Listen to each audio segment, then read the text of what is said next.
Tonight's matchup features two quarterbacks who will be trying to lead their team to victory. It's Wilson's Seahawks going up against Breeze's Saints. With that, let's get over to the Mercedes-Benz Superdome in New Orleans. Here are Brandon Godden and Charles Davis. All right, Larry, thank you. We are down on the bayou as you get a look inside the Mercedes-Benz Superdome in New Orleans. Today, we've got a good NFC matchup on tap between the Seattle Seahawks and the New Orleans Saints. Here's Thomas Rawls with his first carry. And no room to maneuver there. Give him a yard up to the 47.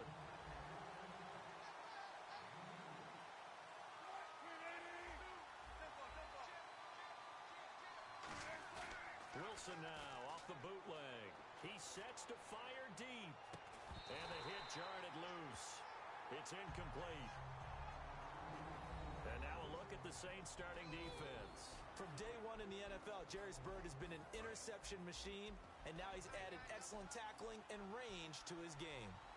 A nickel back added defensively as they look to stop this 3rd and 8. Here's Prosine.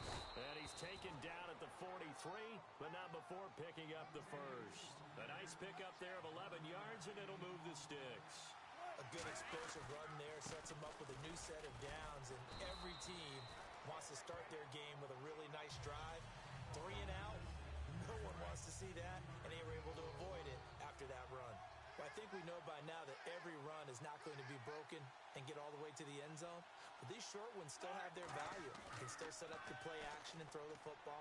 You control the clock because you have the ball and they don't. And often the physicality sets the tempo for the game. You know, Charles, for Graham, so much concern early in the season about whether he'd be ready to play this year, what would happen recovering from the tendon. Not only was he ready, he played every game this season for Seattle. And it wasn't just the injury concern with Jimmy Graham.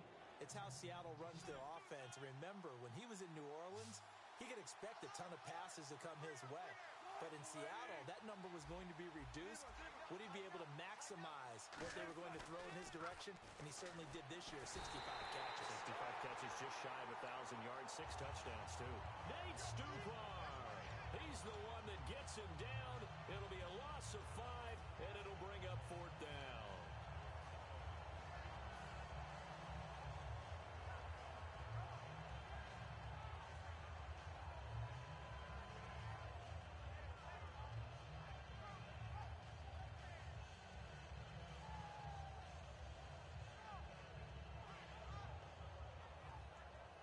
And look at this. They're keeping the punter on the sideline. They're going to go for it here on the opening drive.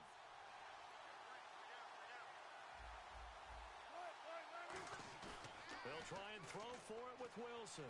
He's going to loft one deep left side here. And it is incomplete. The Seahawks go for it but can't convert. And this crowd loves it as their guys hold on the opening drive. Well, trying to be bold on the opening drive of the game, but that effort, it proves futile. How many times have we talked with coaches where they've talked about taking the emotion out of their decision-making? I think that opening drive, if he didn't have it in his head to go for it before, I think that keyed into it. They were doing so well, and he decided to really establish something there. They didn't get it. Now they've got to make sure that they don't lose their focus. Breeze to throw on 2nd down. Looking for his tight end fleeter, and it's intercepted. Picked off by the Pro Bowl safety Cam Chancellor. And he'll return this ball across midfield to the 47-yard line. The Seattle now ready to march out of the field. And this offense last time turned it over, went for it on 4th, didn't get it. They're lucky, though, because no points against the team on the board, but we'll see how they respond. Yeah, they've got to get a lot of credit to their defensive teammates, don't they? They had their backs on that last series, and because they did so, that allows the coach to still stay aggressive on offense and maybe go for it again in a similar situation. I was going to say maybe makes that offense feel good when you know you've got a defense making stands like that. Yeah, that'll loosen up things. And with very little time left on the play clock, Pete Carroll's going to call timeout. They'll have 2 remaining as we step aside here in this first quarter.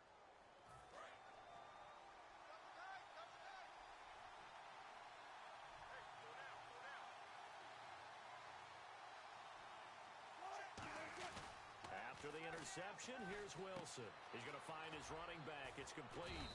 And this time he's able to take it down to the 42. 5 yards on the pickup, and it'll be a second down.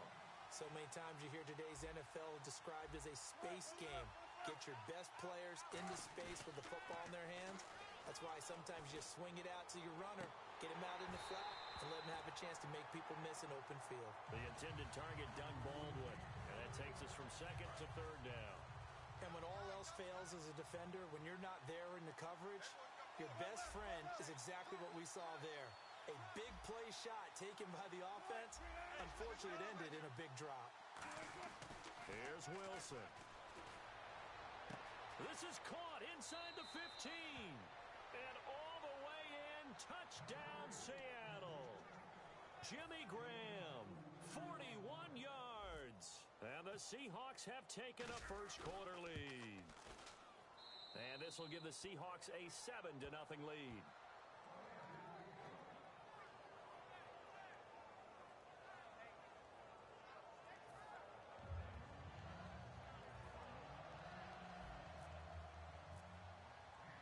Hauschka now to send this one away following the score. That'll be taken in the end zone. And he won't return this one. He'll go down to a knee, and they'll start at the 25. The Saints coming out now to take the field. And following the interception, we'll see what they can put together on this drive. I can hear my old college coach right now. He always used to tell us before every game, the team making the fewest mistakes will win. What they're hoping is that last mistake is their only one of the game. Coaches, that's all they talk about, turnovers, right? Minimizing those and maximizing opportunities.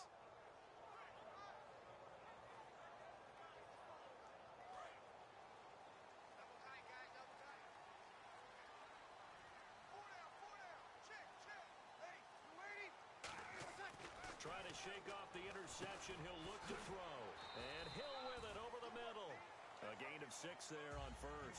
When you execute a drag or a crossing route really well and give them a chance to let it develop a little bit, you can gain some significant yardage hitting your tight end on that one.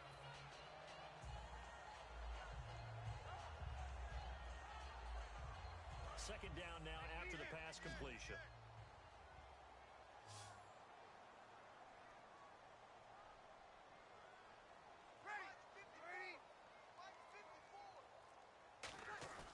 Breeze hands to Ingram, and he'll be brought down right around the 37.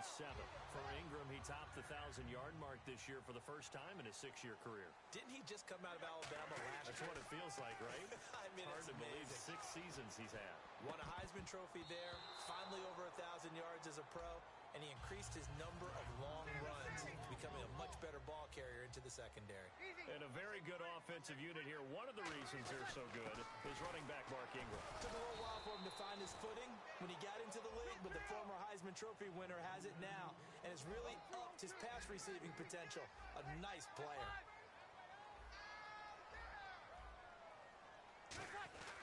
Now Breeze on third down. It's complete to Flainer.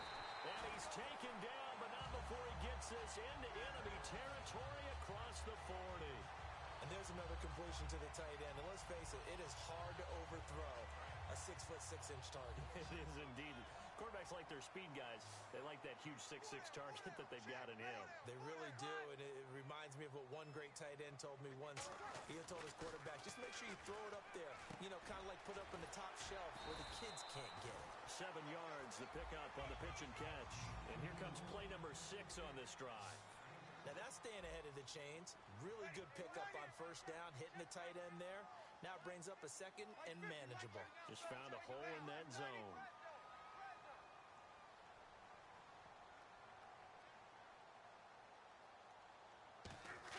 They go play action for Ingram. Now Breeze. And incomplete there. A nice hit. Jars the ball free and brings up third down.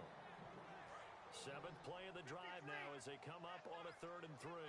Today's NFL, these big guys are featured receivers. They move all over the place to try and find good matchups, and they had one. They were just unable to complete the pass. And he'll take it into the end zone for the Saints touchdown. Tim Hightower, 28 yards. And the Saints are within an extra point of tying this thing up. And he's able to put it through.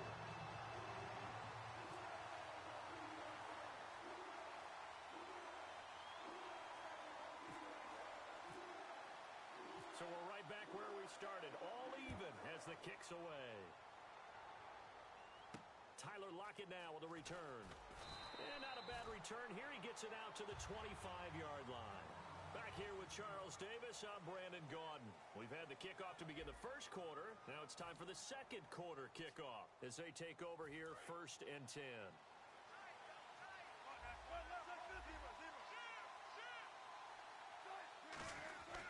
They start on the ground with Rawls.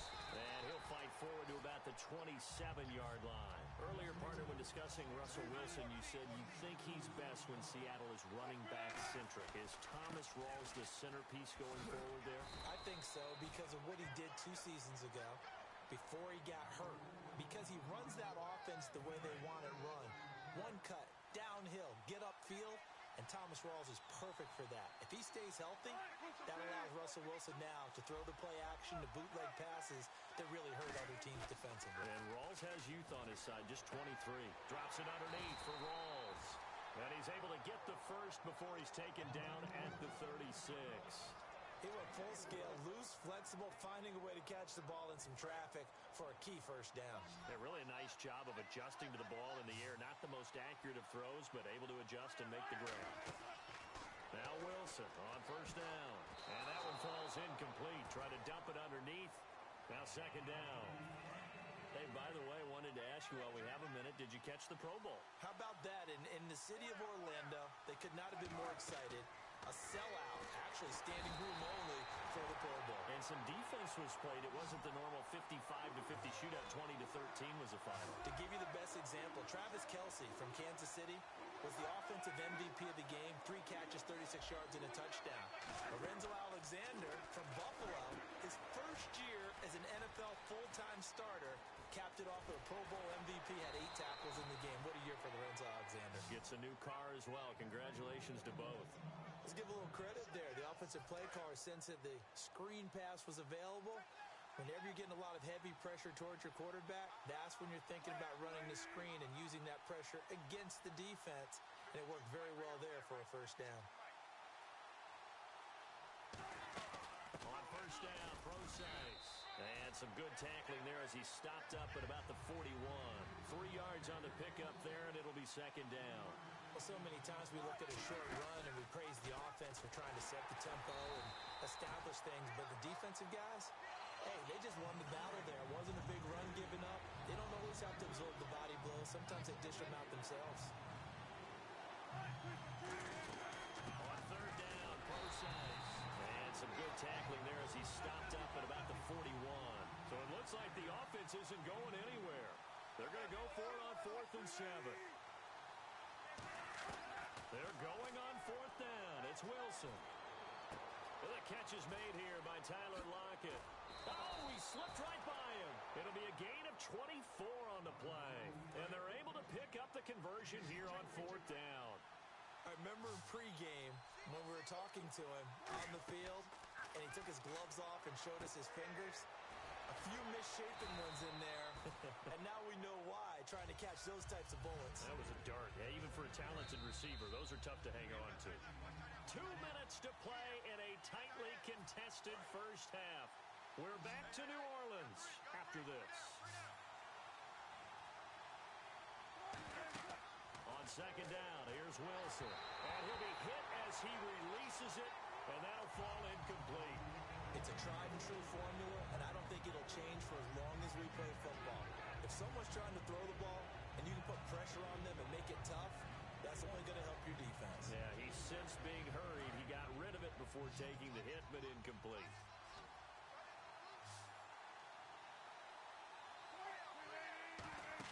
Wilson now to throw on 3rd down. They set up the screen to Rawls. And he has the first down before he's tackled at the 5. A 5-yard gain, and now they're set up 1st and goal. Well, they've had a great, impressive drive going here, and that pickup ensures the drive continues. And not only do you continue the drive, which is demoralizing for the guys on the defensive side of the ball right now, but you make your own defense happy. They're able to get a little more rest over on the sidelines while this one continues downfield. They'll try to run with Rawls. Give him 2 yards on that one. 2nd and goal now.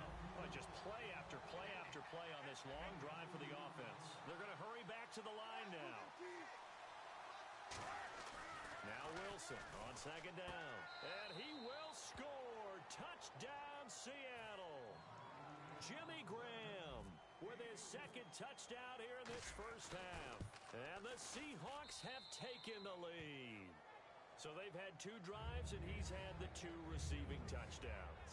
And how about a game plan where you decide to force feed or feature someone, and it works? First 2 drives, as you noted, end up in touchdown passes.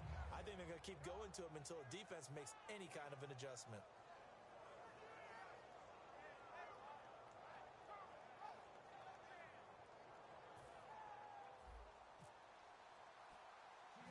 Now to send this one away following the score.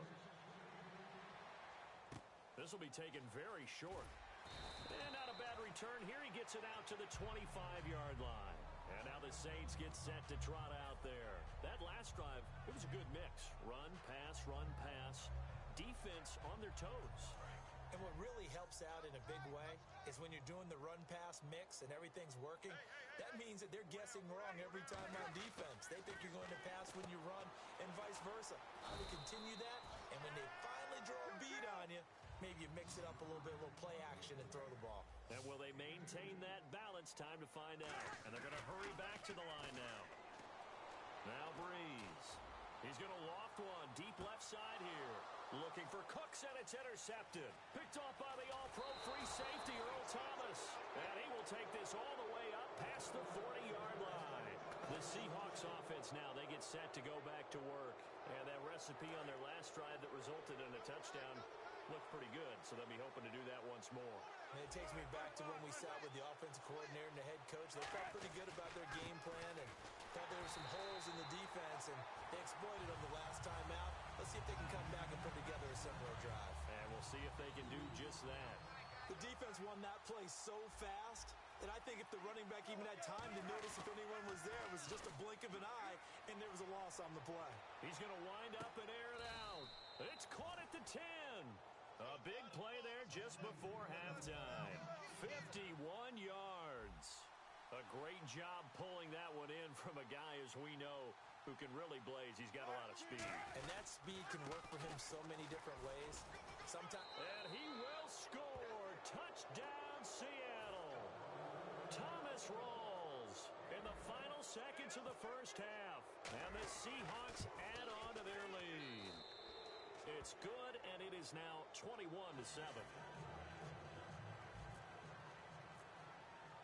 Hauschka to send this one away following the score. That's fielded in the end zone.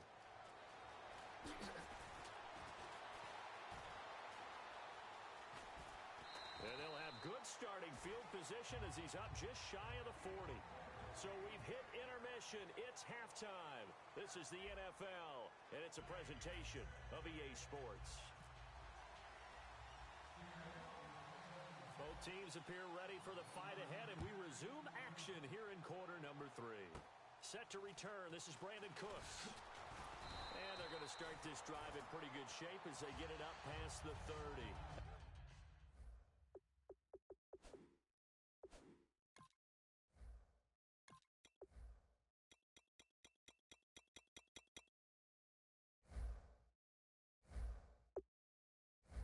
Out come the Saints now. They'll go on offense first here to begin the third quarter. They have the ball here for the inaugural drive of the second half. Pretty big deficit, though. We'll see what adjustments were made in that locker room. And I never wanted to make something more. Nowhere to escape, and he goes down. Cliff Averill, he's the one that got to him. He takes him down for a loss of 9. And now it looks like they're going to be in the hurry-up. On second down, Ingram. And not a whole lot doing there as he'll get it up to about the 28-yard line. A 4-yard pickup that gets him going forward, but still 15 yards left on third down.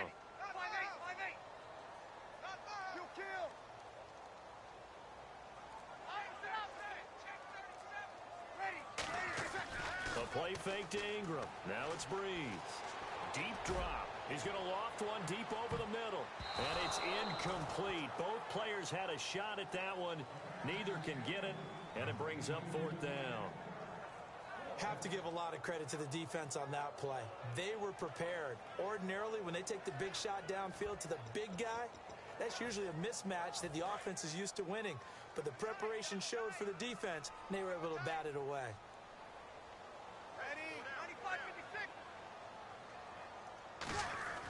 They do go for it. It's Breeze. And he's going to be intercepted a third time. It's the Pro Bowl cornerback, Richard Sherman. And they take over. They'll set up shop at the 46-yard line.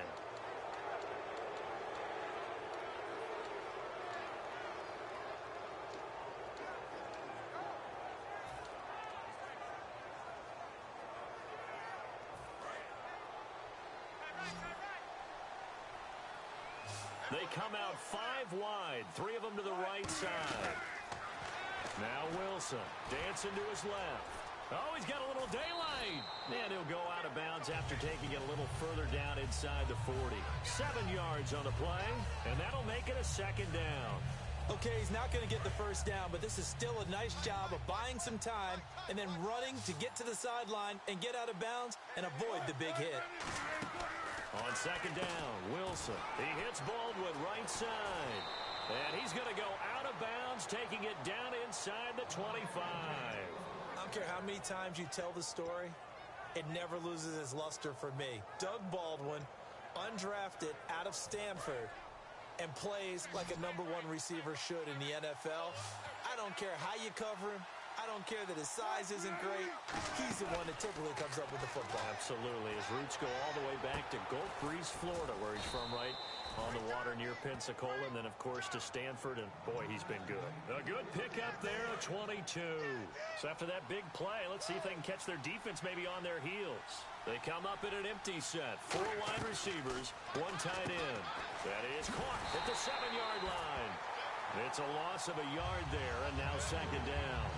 They threw the screen to the perimeter, but to no benefit at all. Tackled behind the line of scrimmage for a loss of yardage. Second down, the ball on the 2 here, second and goal. And this one will wind up with him losing yardage back to the 4-yard line. And they'll lose a yard that time, and that's going to lead to a third down. And quickly, they get to the line. Rolls.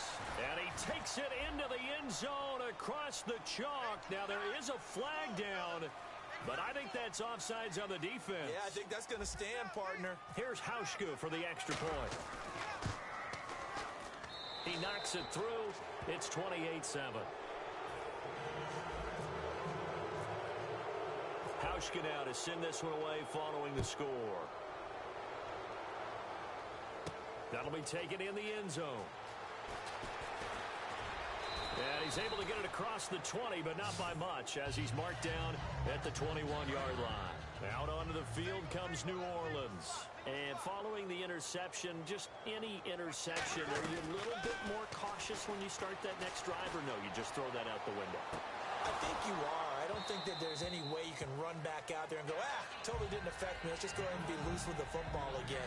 You're going to take care of it, but you have to be careful about being too cautious because now you can't run any offense at all. Still want to attack. We'll see how they attack him here. Here's Breeze to throw. He's going to try and go deep again. And that's caught inside the 30. A big play that time. Breeze hooking up with Cooks. 52 yards. Well, even after all those interceptions, he's not deterred. Still confident to go deep at work there. I think all the old rules about playing that position still apply. If things go wrong, you still act like you're the best player out on the field. You still carry that supreme arrogance with you and continue to fire the ball. I've seen guys have games like this, and this is where you find out if you're great or not. Can you overcome some interceptions and still lead your team to victory? And his pass is intercepted for the 4th time today. A great read, and it's picked off. And Seattle now ready to march onto the field. And they'll just simply be looking to build off the confidence of the last time out where they scored a touchdown. And confidence is powerful, isn't it? When you've scored once, you feel like you can go back out there and get it done again. Doesn't matter what the defense throws at them. They feel like they're in a groove right now, and they want to get out there and show it. Yeah, hoping to stay in that groove here this go-around. That's going to go as a loss of a yard, and it'll be second down. Looking to speed things up here, going with some tempo. They go read option with Wilson, and they'll blow that one up back at the 16-yard line. They'll wind up losing 3, and now it's third down. Well, that's the big drawback to this play. Even if somehow the quarterback pitches it, he's not immune to the big hit. In this case, he kept it and absorbed it anyway.